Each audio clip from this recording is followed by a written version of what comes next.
The views and opinions expressed by A Little Bit Culty are those of the hosts and don't reflect the official policy or position of the podcast. Any of the, quote, fire content provided by our guests, bloggers, sponsors, or authors are the opinion and are not intended to malign a religion, a group, a club, an organization, business individual, anyone or anything, unless, Sarah? You're a douchebag. Yeah. We're not doctors, psychologists, therapists, licensed counselors, or shamans, even though you kind of think you are sometimes. I'm like an urban shaman. Okay. Good talk.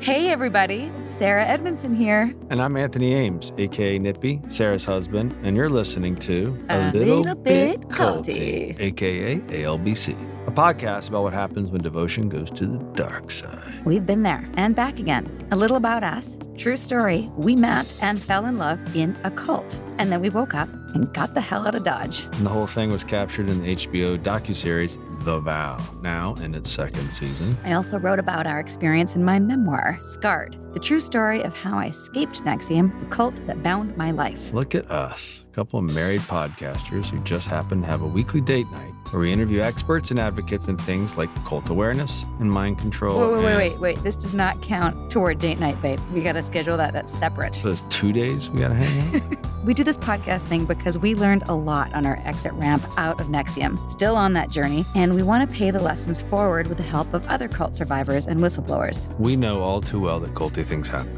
It happens to people every day across every walk of life. So join us each week to tackle these culty dynamics, everywhere from online dating to mega churches and multi-level marketing. This stuff really is everywhere. The cultiverse just keeps on expanding, and so are we.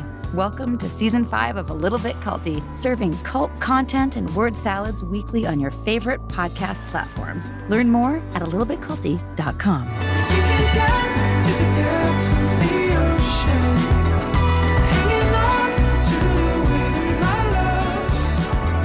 If I let go of it all, I could leave, but I know I won't. Welcome, everybody. Welcome back to Season 5, Episode 2. Eckhart Tolle. Or is it Eckhart Tolle? Wait, we didn't introduce him first. I think we just did. Well, our guest today is a BFD. What's BFD stand for? Big friggin' deal. Friggin'? I'm trying to get rid of my potty mouth. Troy's not here. He's not going to charge you $1 but for every our cuss listeners are going to tell on me, and I'm going to have a huge debt. Yeah, Big friggin' deal. Someone complained about Sarah's mouth, and she's like... He's widely recognized as one of the most inspiring and visionary spiritual teachers in the world. His international bestsellers have been translated into 52 languages. In fact, the New York Times has described him as, quote, the most popular spiritual author in the United States. And in 2011, Watkins Review named him, quote, the most spiritually influential person in the world. I don't know if we can verify this, but we're going to go ahead and boldly and possibly irresponsibly claim that he is one of the most quoted or misquoted spiritual teachers ever.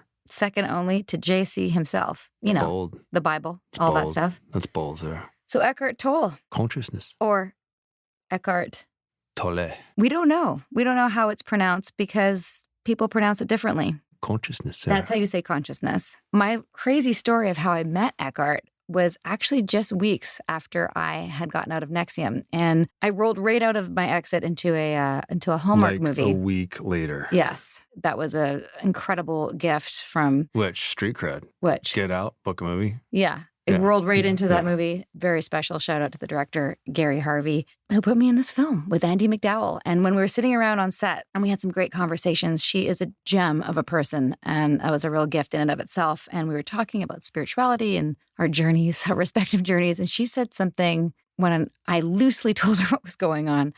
She had said something like, I was just about to turn 45. And she looked at me and she's like, I think you're going to be fine. Just fine. And like to hear that from Andy McDowell, it really resonated. And I believed her that I would be fine. And she was right.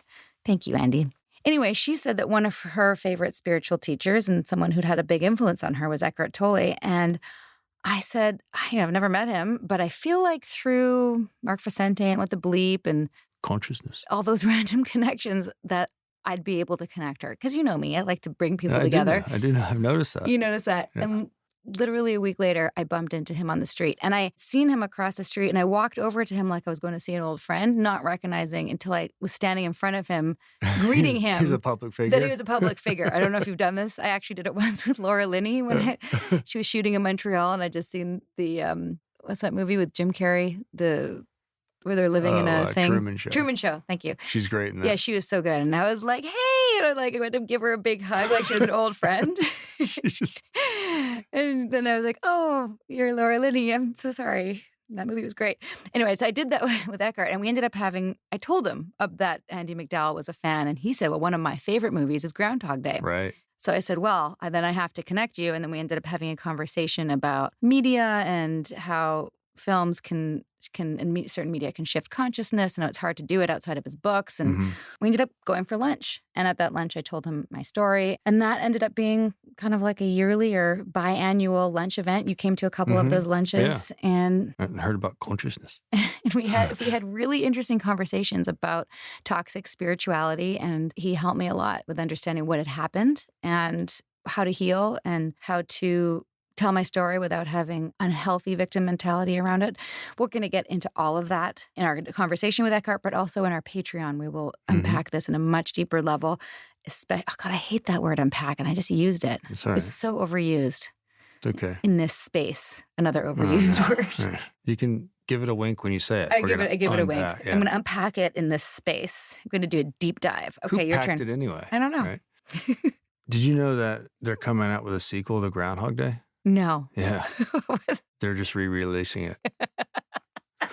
Did you just make that up right now? No, I saw it on a meme. And I thought it was great. So I put it in my back pocket. That's good. Thank you. Thank you. All right. So Eckhart. So it says in our notes, a short mention how you met him. That was so a long thank mention. you for that, Sarah. Sorry. But actually, it was interesting. It also reminds me of like a door got slammed on your face one week. Yeah. Right? Which inevitably opened up, I'm going to be in a movie with Andy McDowell. And then meet Eckhart Tolle that week. And then it just set off another chain. Like It's seamlessly so just true. set off another.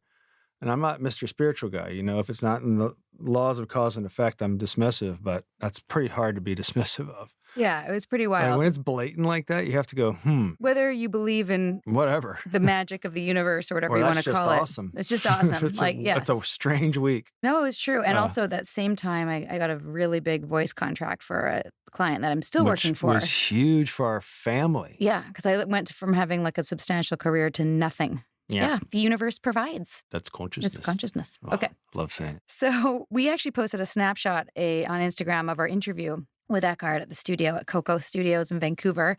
And we heard from a couple, most people were really excited, but a couple people were crying foul that there's some culty stuff around him or in his teachings or in his organization.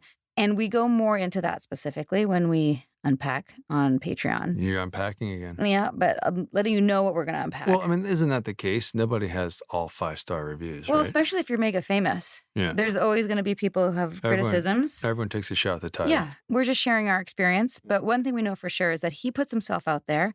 And there's also just a lot of cult of personality mystique around his brand, but that's going to happen when you're a thought leader like him.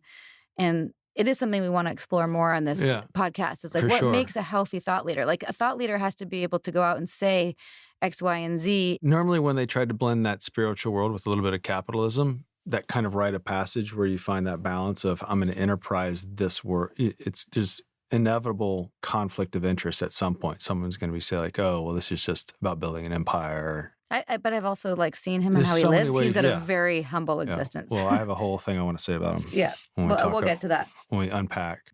His teachings about presence and living life are now a magnet for many of the spiritual douchey guys that you've run into. There are air quotes there. Yeah. If you're in the At our studio. yoga class or at your co-op or your Montessori mom group. His teachings have a way of getting quoted as a cover, I think, for all kinds of spiritual bypassing and toxic positivity, which we're going to get into. Which is not consciousness. Side note, your good vibes only thing is shitty, Brenda. Life happens, shit happens, and good vibes only is in itself a bad vibe to put out there. Wait. Is that an actual... Yeah, it's like Karen. Oh, it's Brenda. not an actual person that... No.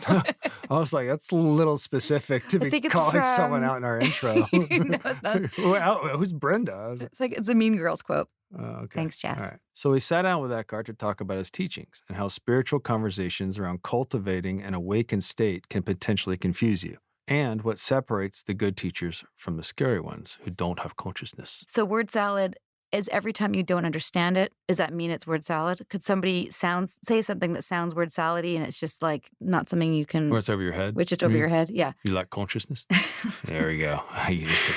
These are some of the things we'll talk about, and we cover a lot of territory, so much so that we're splitting this up, and we'll Double air... album. Double album. We'll air Double part album, 2 baby. next week, Yep. so you've got some time to go out and read Power of Now and Do A New it. Earth if you need to, and you'll get a little A+, You'll gold have star. more. You'll have more consciousness. And maybe a sash with a stripe. Also, just a little heads up, if you were in a spiritual group and you're listening to this and recovering, his voice and his way of speaking and some of his quotes might be triggering. It's buttery.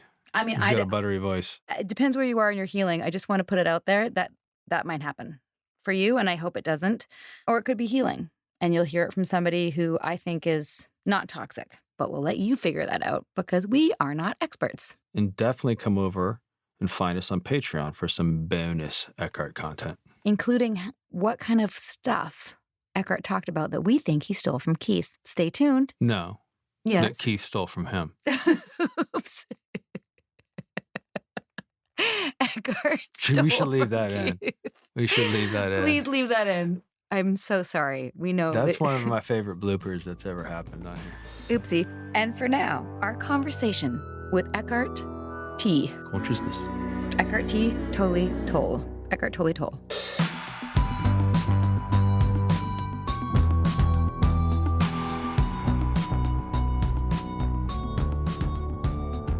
So appreciate you being here in person with us, Eckhart. This is such a treat. Oh, thank We you. have a Nice. million ways that we want to go with this. Sarah and I had a diplomatic coin toss to see who would win. Sarah won, winning the first question. My ego's hurt right now. So you win, Sarah. Take it away. Okay. So, Eckhart, we've been having this conversation casually over the last 5 years. So now we get to officially talk about it. Eckhart, tell us about the spiritual marketplace. What do you see in terms of the abuses of power that are prevalent with toxic spirituality? Well, there's a search in quite a few human beings for something that transcends the usual human consciousness, which is egoic. There's an evolutionary impulse, one could say, at work towards what I call the awakening of consciousness. Now, to some people, that might just be an abstract concept. What does that mean, the awakening of consciousness? What does it mean to be awake spiritually? As you probably know, the word Buddha means the one who is awake. So when they asked the Buddha 2,500 years ago, who are you? What is your teaching all about? Who are you, actually? He said, I'm awake. And that translates as Buddha. Buddha is Sanskrit. The root of that word is to be awake. Now, people might say, well, isn't everybody awake? Unless they are asleep, they must be awake. But awake is used spiritually in quite a different way. I think the defining it is something that is not easy. You need to kind of at least have a glimpse of what is meant when one talks about it. So to be awake is not to be completely identified with the stream of thinking in your mind, to be completely identified with every thought that arises, plus the emotion that accompany the thoughts. So to be completely identified with that is the human ego. Then you only know yourself as the thoughts that go through your head and the emotions that live in your body. For many people, that's a very unpleasant place to be, because a lot of suffering arises that is created through the unobserved mind, the conditioned mind. Sometimes the first instance when people awaken spiritually is the realization that they are not their thoughts. They suddenly realize that there's a dimension of consciousness behind thought from where they can be aware of their thoughts instead of being totally trapped in their thoughts. I sometimes tell people, if you're in a situation where you suddenly find yourself becoming unhappy, even a simple situation like waiting in line at a supermarket, and you get impatient and you get irritated, and examine that moment. This is a mild form of unhappiness, but the mechanism is the same, whether it's a mild form of unhappiness or acute unhappiness. How does this unhappiness arise? So I tell people, ask yourself, how would I experience this situation, this moment, if I didn't add any thought to it, free of the baggage of thought added to this situation? I'm here standing in line at the supermarket, or let's say at the airport, and the line is not moving. I'm becoming very unhappy. This is awful. How much longer? I'm never going to go with this airline again. All the things that go through your head create a lot of unhappiness. How would I experience this moment if I did not add any thought to it? That's an experiment. You have plenty of time, so why not experiment in that moment? And then, okay, without adding any thought, I'm standing here, and I experience myself standing here and breathing and looking around.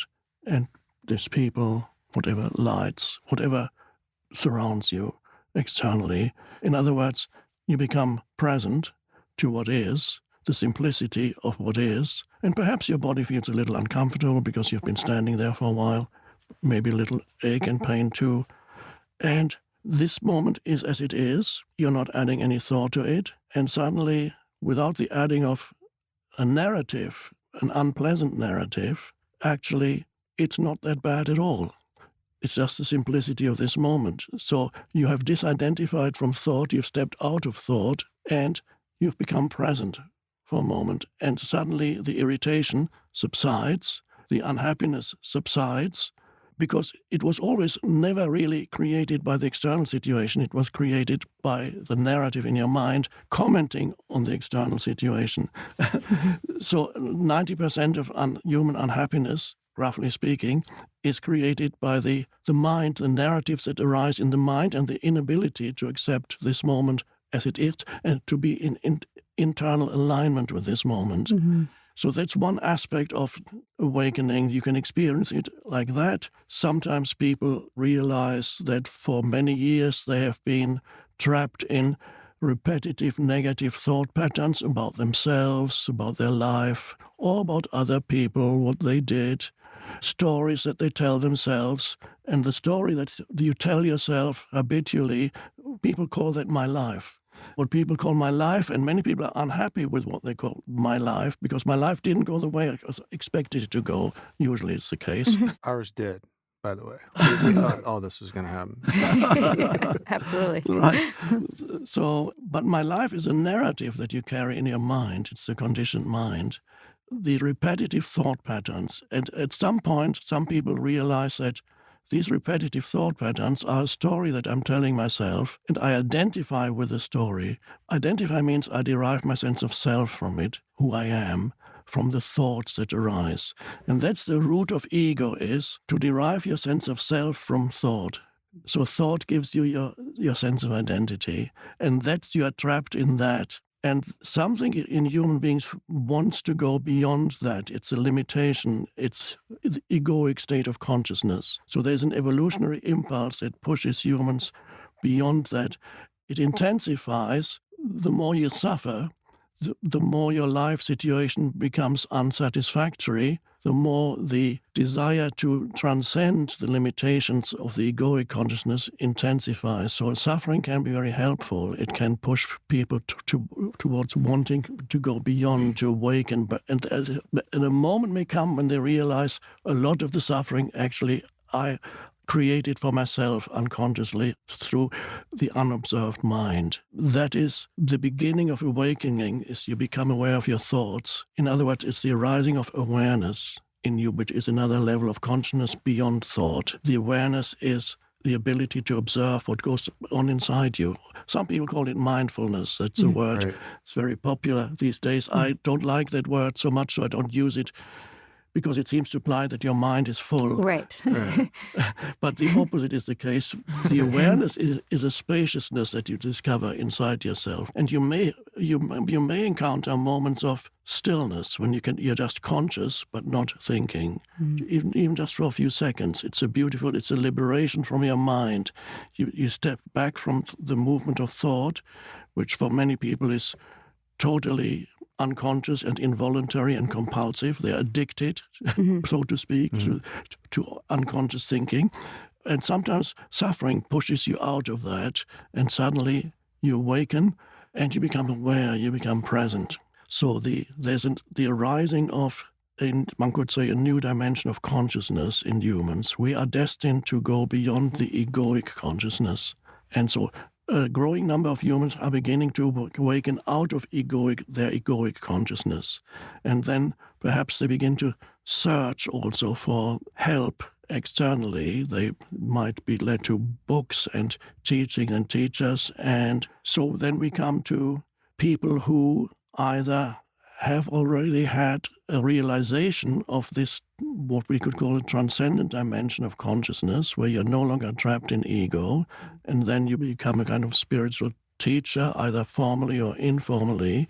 And the problem arises because as human beings begin to awaken, the egoic structures are still in place, even in many people who begin to awaken out of that, have glimpses of awareness. And so for a long time, many humans exist as hybrids. They go from the egoic state of consciousness briefly into transcendent state, then back into the egoic state. This is also the case with many teachers. So what we could say then, I've observed, we're talking about cults. I observed cults over the years. Roughly speaking, you can divide them into two groups. One type of cult is based on completely irrational thoughts that usually the cult leader places into the followers' minds. And they are, for example, the case, I believe there was a cult called the Heaven's Gate. They all committed suicide.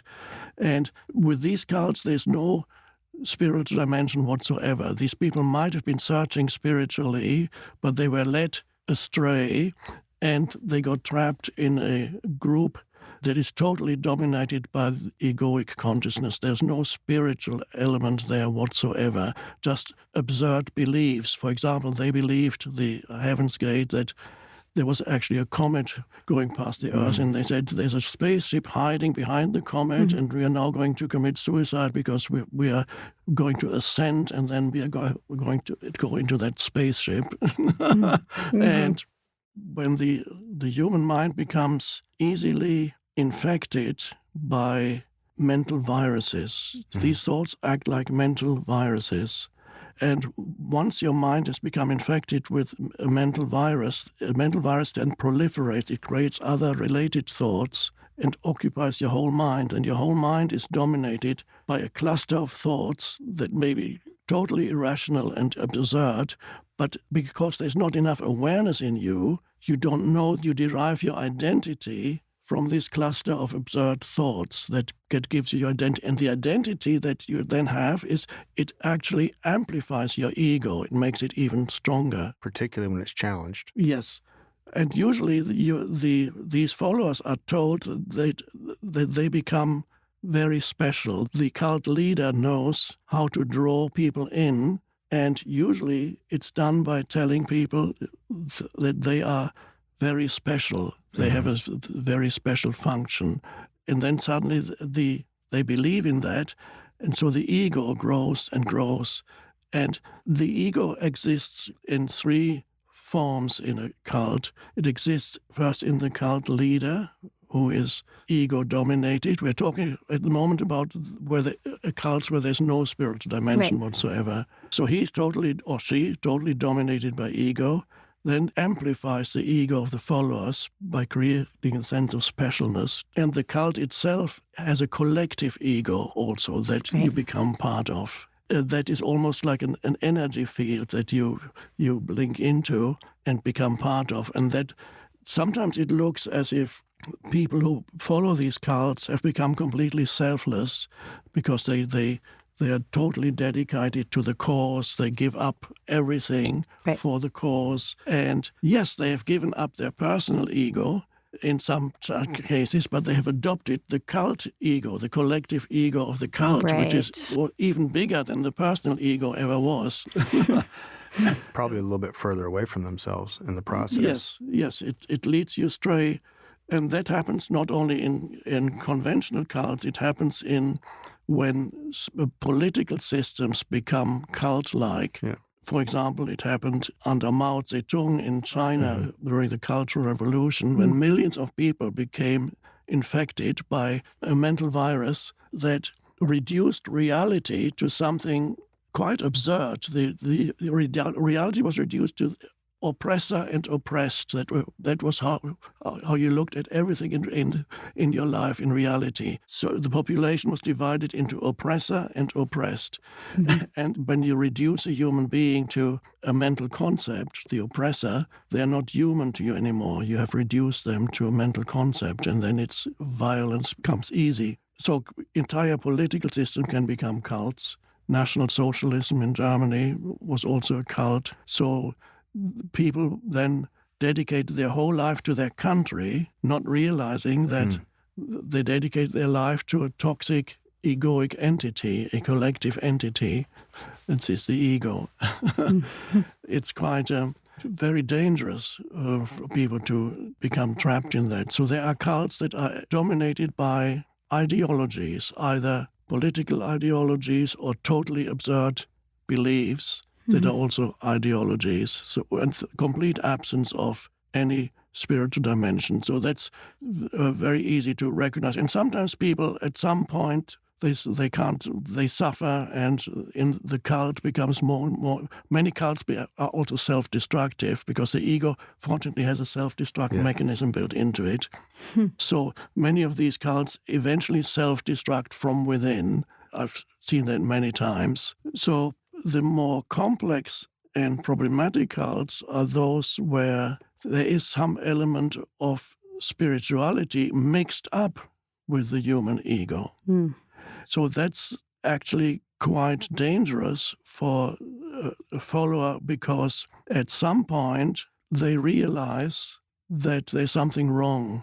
They get drawn to a teacher, let's say, a spiritual teacher, and the spiritual teacher may be teaching some true spirituality, perhaps just because he or she has accumulated knowledge about spirituality, has read many books, and then can synthesize the teaching, has read perhaps ancient scriptures, modern psychology, and synthesizes that into a teaching, and can actually be helpful up to a certain level to people. And it's also possible that the teacher has had some realization of transcendence, no matter how brief. The teacher might have had perhaps an accident, or found him or herself in a situation where a little bit of the egoic shell split open, a little crack appeared in the egoic shell, and then had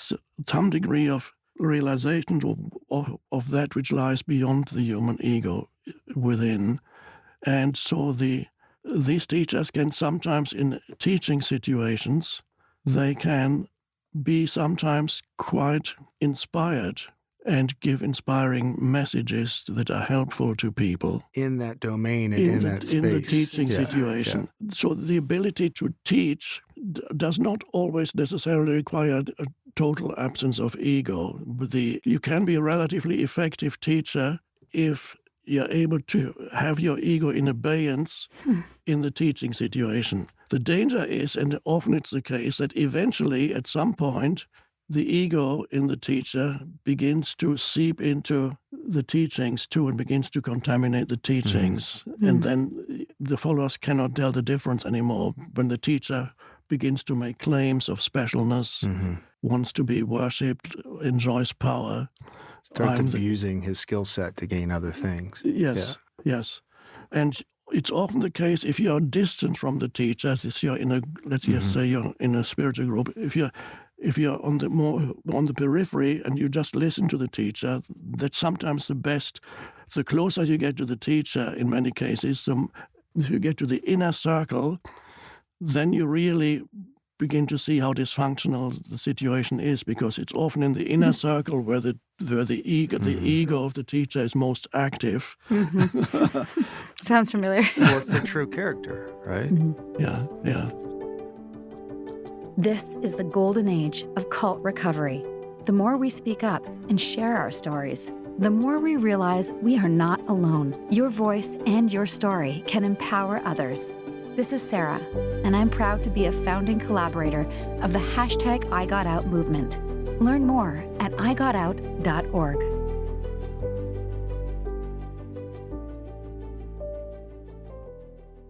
This episode is sponsored by BetterHelp. What are your self-care non-negotiables? Maybe you never skip leg day or never miss yoga. Maybe it's getting 8 hours of sleep. I mean, that's my personal and everyone's dream, isn't it?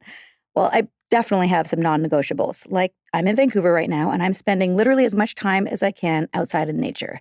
Hashtag cold pools, hashtag crushing it. Nature is a non-negotiable. Not enough time in the fresh air and the trees around me, and I start to feel not great, not myself, not grounded.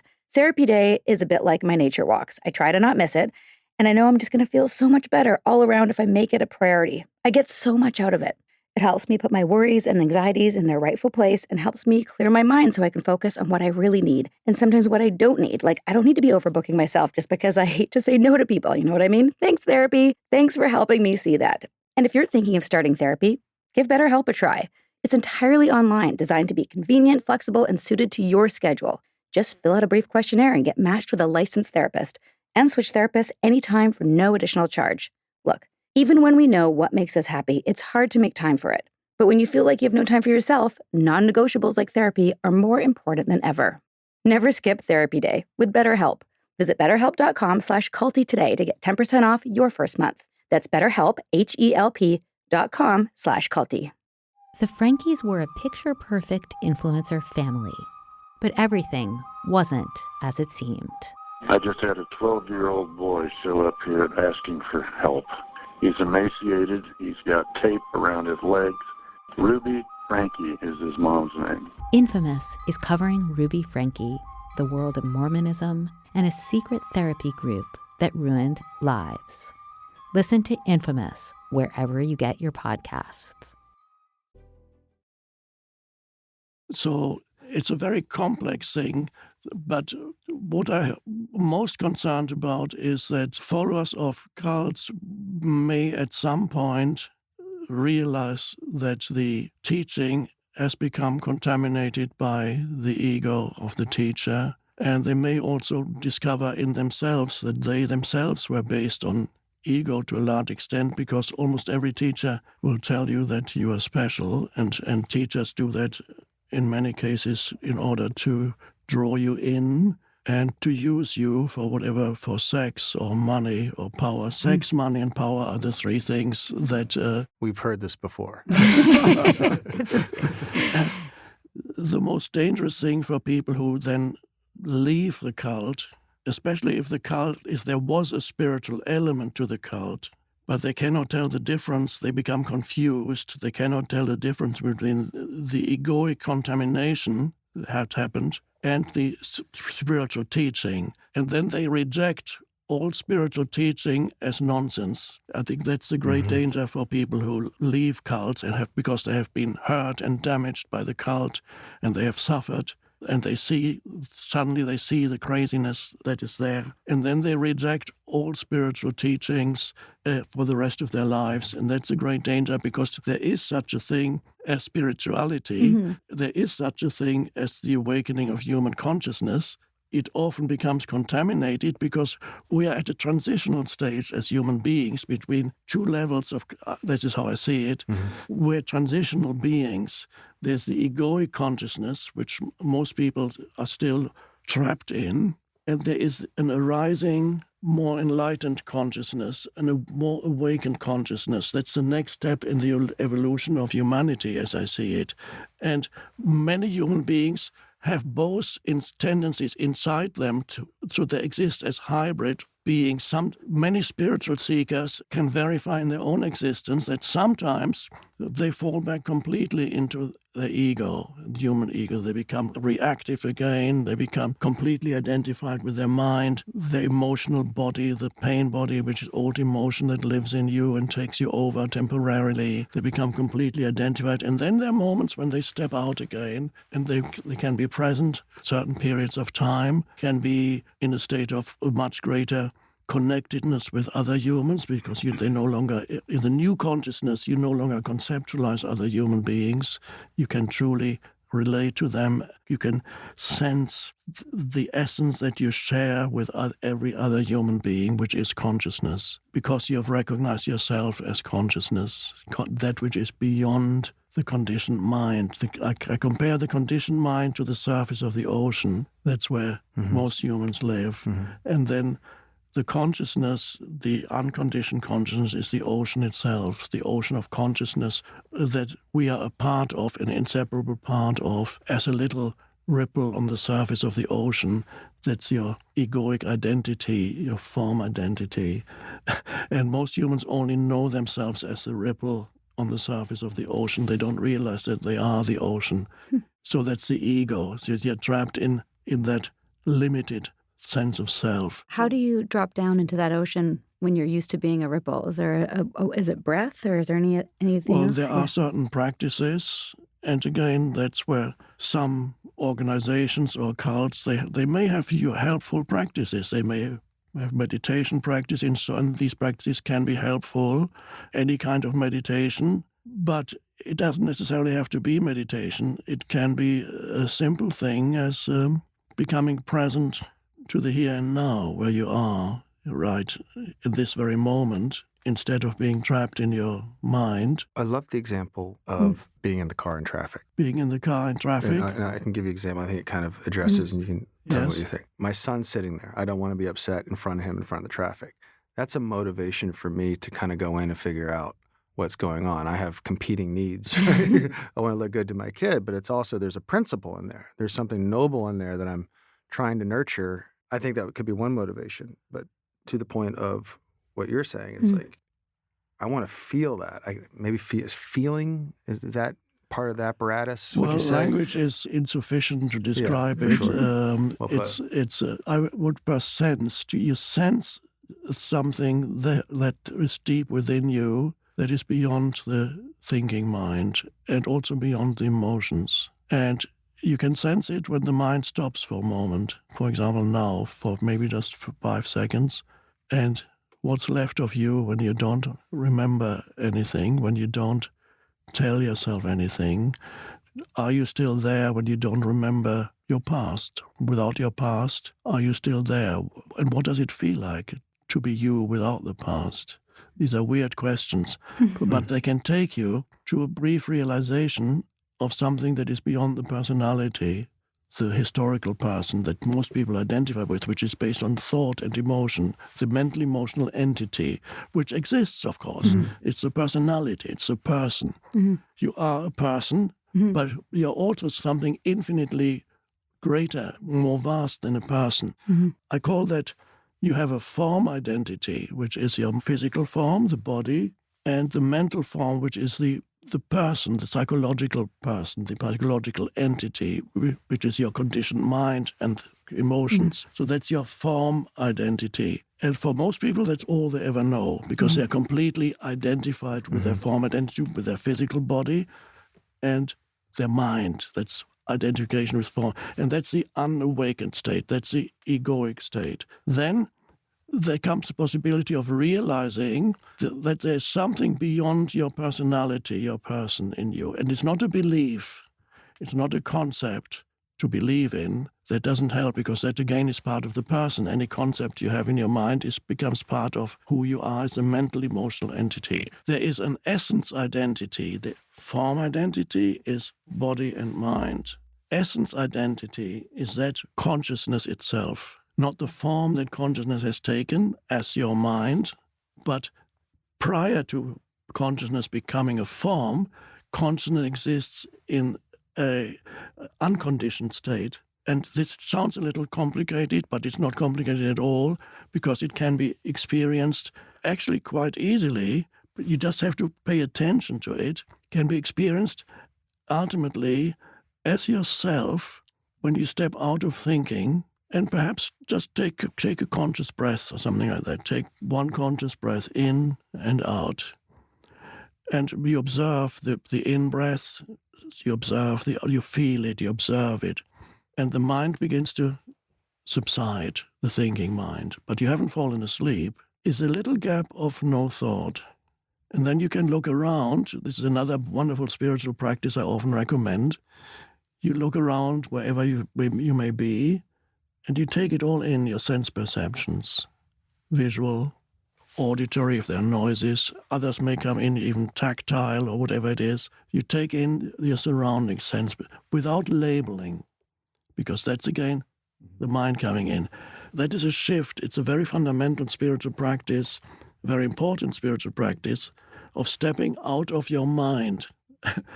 Not by falling below the thinking mind, which is you moving towards sleep, or when you drink some alcohol or take other substances. Very often, for a little while, you feel better because you experience self-transcendence, but not in the right way, because you're moving towards unconsciousness, towards sleep.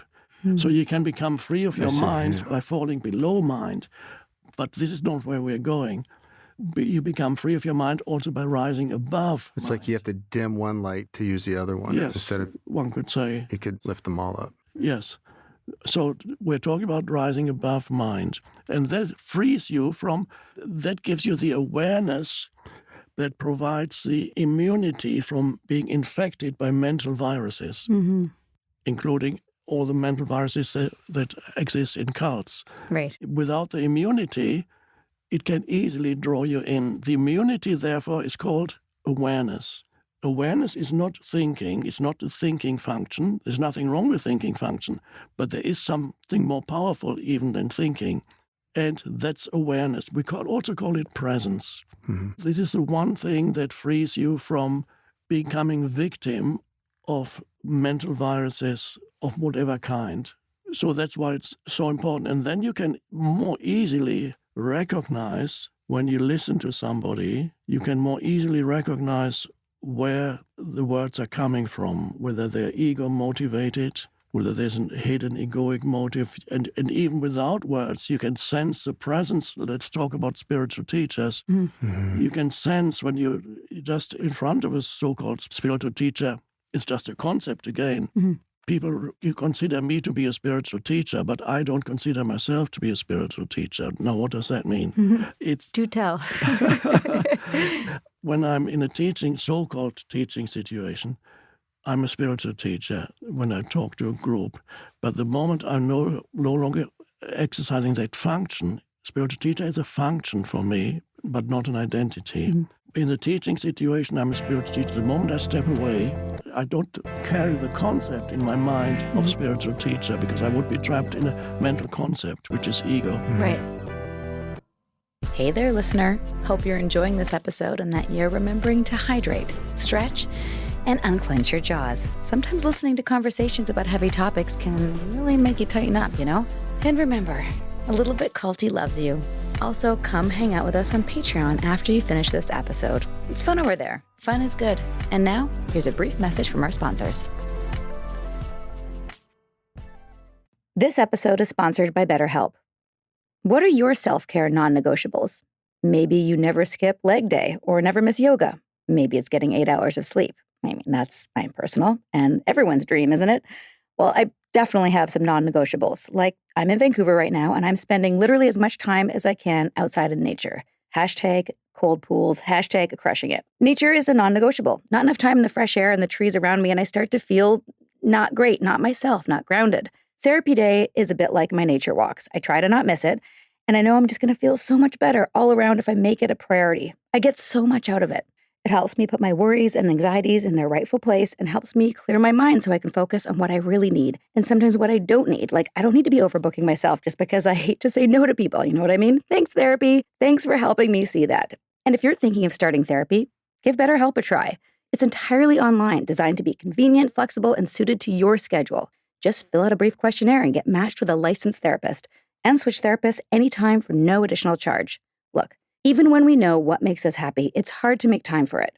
But when you feel like you have no time for yourself, non-negotiables like therapy are more important than ever. Never skip therapy day with BetterHelp. Visit betterhelp.com/culty today to get 10% off your first month. That's BetterHelp, HELP.com/culty.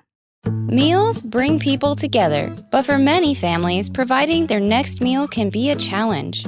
You can help by participating in Macy's annual Feeding the Hungry food drive. All proceeds go toward local food banks and families. Now through January 31st, you can purchase an icon in-store or online, or watch out for the blue Feeding the Hungry shelf tags, where a portion of your purchase will be donated to local pantries.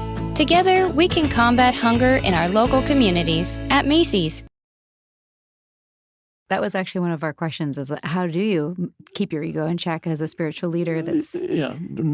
Don't get trapped in any conceptual reality for yourself, conceptual identity. That is the challenge of every spiritual teacher, and many succumb, unfortunately. Not all. There's some good ones, but many succumb to a conceptual identity for themselves as the great teacher. And this is more likely to happen if they have if they live surrounded by followers. They don't come into contact with ordinary life anymore. So they live in an ashram or they live in a community, and all they ever get is projections of specialness from their followers. Right. And they demand it in a lot of ways. Yes, Yeah. and even if they might have started off in a relatively egoless teaching situations, but they are bombarded by projections of specialness, and eventually they succumb, and their ego then begins to believe in, I am very special. I, as this entity, am very special. And that's the beginning of the end of being a good spiritual teacher. And often it's at that point, at that point, the community or the cult becomes more and more dysfunctional. Yep. The more the ego in the teacher grows, the more dysfunctional the community becomes. And also often the ego in the people who are high up in the hierarchy also reflects the growing ego of the teacher. So their egos become magnified too. And they love the power that they have, but they don't know it. It's unconscious. They don't say, I love the power. They say, no. They have a spiritual ego, which means they're deceived.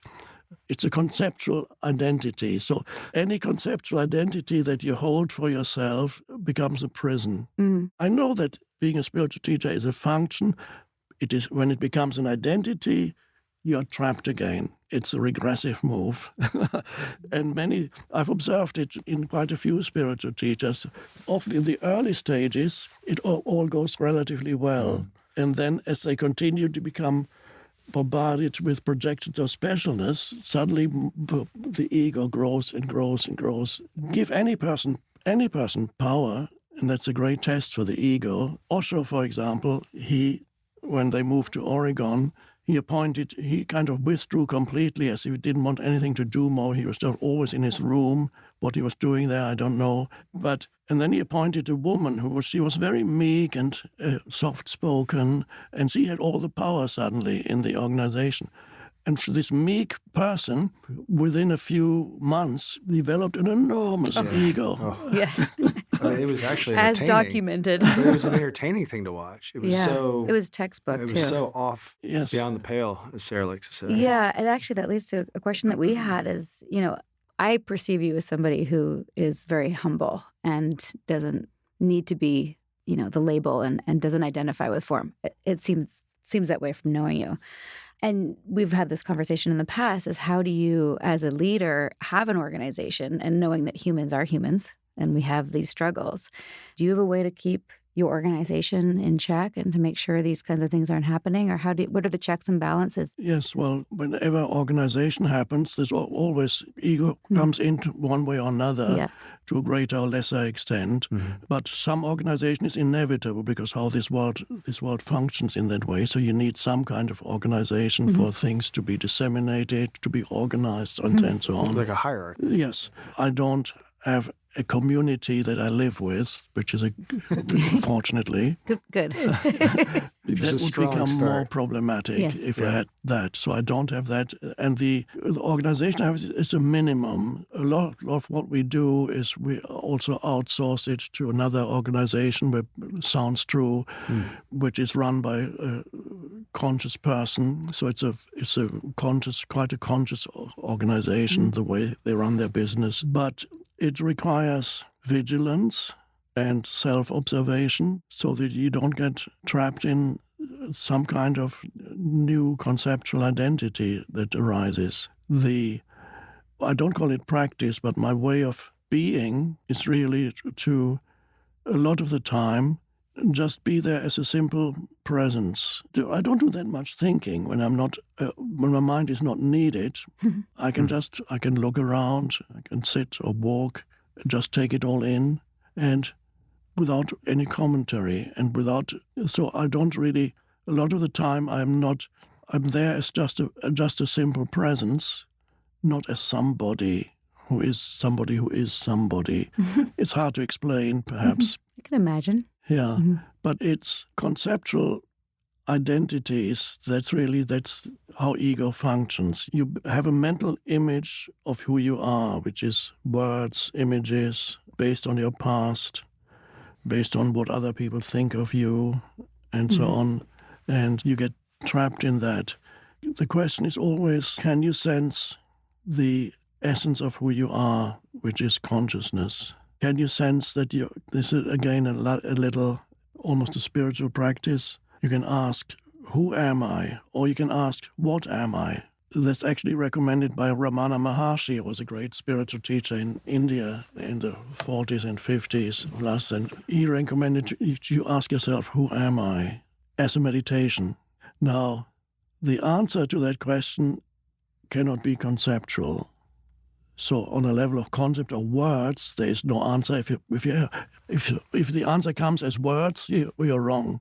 Who am I is supposed to take your attention to the essence of who you are, so that you realize, after you ask yourself the question, who am I, there's a space of stillness, and that's the answer. And that stillness is consciousness itself. And that's who you are, or what you are. Maybe it might be better to say, what am I? Because who seems to imply you're a person. What am I? Stillness, presence, consciousness itself. So the essence of realization, and this sounds a little weird, is to become conscious that you're conscious. To become aware right now that you are aware. Consciousness becomes conscious of itself, so to speak. And then you realize that the essence of who you are is consciousness, not a person. The person is a temporary appearance in the vastness of consciousness, and that's fine. So you exist as two beings, so to speak, not ultimately two, ultimately they are one. But for understanding it, you exist as a person, but more fundamentally, you are consciousness. Consciousness has taken on a disguise, so to speak, of a person, like an actor plays a role. Consciousness is playing the role. It wants to experience itself in millions and billions of life forms. And then at some point, consciousness awakens to itself. Again, you can ask, what is consciousness? Science is never going to find consciousness, because when you look for consciousness, It disappears. that which is looking is it.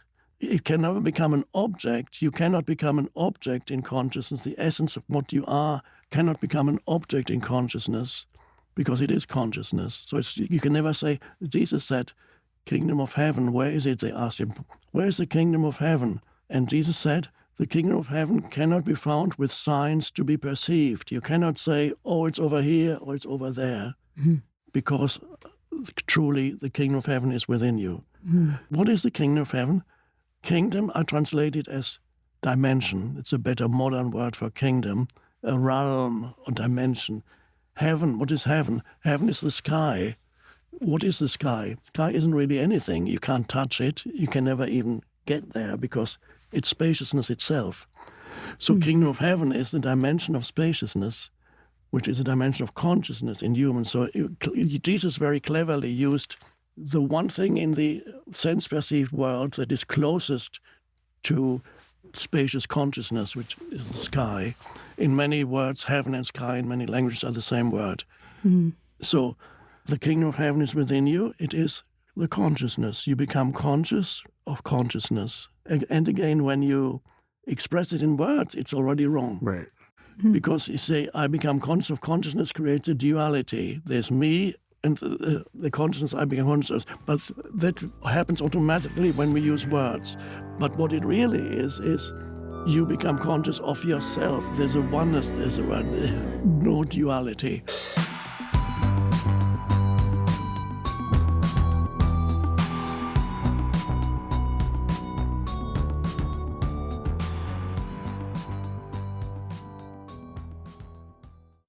Okay, that was part 1 with our chat with Eckhart. I like his voice. Do you feel awakened? Feel more conscious. Are you in the moment? Is it the coffee? What is what they call it? Your awakenedness. It's consciousness. Let us know what you think. I personally loved our chat, and I actually really enjoyed listening to it a second time because the first time I was trying so hard to be present and not pop ahead in my consciousness. Right? I really wanted to just stay with him. Don't you love how he says that word, When though? you stay with him, it's like as an interviewer is also, bopping back and forth of like, what do we cover and what's coming up. So listening to it the second time, I got more out of it. And one of the things I really liked is how he said specifically something about, this is just how I see it. Whereas I feel like if you're going to decide if he's culty or not, a lot of the spiritual leaders say this is how it is. Mm-hmm. And he's just, I hate to say humble because Keith had a faux humbleness to him. Right. That I feel like I can make the distinction. And I feel like Eckhart has a true humbleness about him, not a and it's not a shtick. Well, I don't feel any sort of darkness around him. How do you feel about it? Wait, you know what? Come on over to Patreon and find out look how at you Look at feel you. about and I how see what you did there. You see? I see what you did there. We're going to talk Okay. about how we felt around the two people and how that helped us make a distinction about what was good Okay. and what was bad. And you can hang out with us on Instagram. Or leave a voicemail with us on our website at alittlebitculty.com. I'm down with the voicemail stuff. I didn't think I would be. But just know that if you leave a message, it might be played. So Yeah. Well, that's Yeah. the fun part. yeah, leave us a We're not voice note. policing you. And stay tuned for part 2 with Eckhart dropping next week. And in the meantime, we'll be back on our regular podcast feed later this week, serving up an Ask Me Anything episode. AMA, baby. AMA. About consciousness. Love it. Just love it. Have a good one. All right, bye. Sinking down to the depths of the ocean. I'm hanging on to the weight of my love. If I let go of it all, I could leave, but I know I won't. Hope you liked this episode. Let's keep the conversation going and come hang out with us on Patreon, where we keep the tape rolling each week with special episodes just for Patreon subscribers and where we get deep into the weeds of unpacking every episode of The Vow. And if you're looking for our show notes or some sweet, sweet swag or official ALBC podcast merch or a list of our most recommended cult recovery resources, visit our website at alittlebitculty.com. And for more background on what brought us here, check out Sarah's page-turning memoir. It's called Scarred, the true story of how I escaped Nexium, the cult that bound my life. It's available on Amazon, Audible, narrated by my wife, and at most bookstores. A Little Bit Culty is a Talkhouse podcast and a Trace 120 production.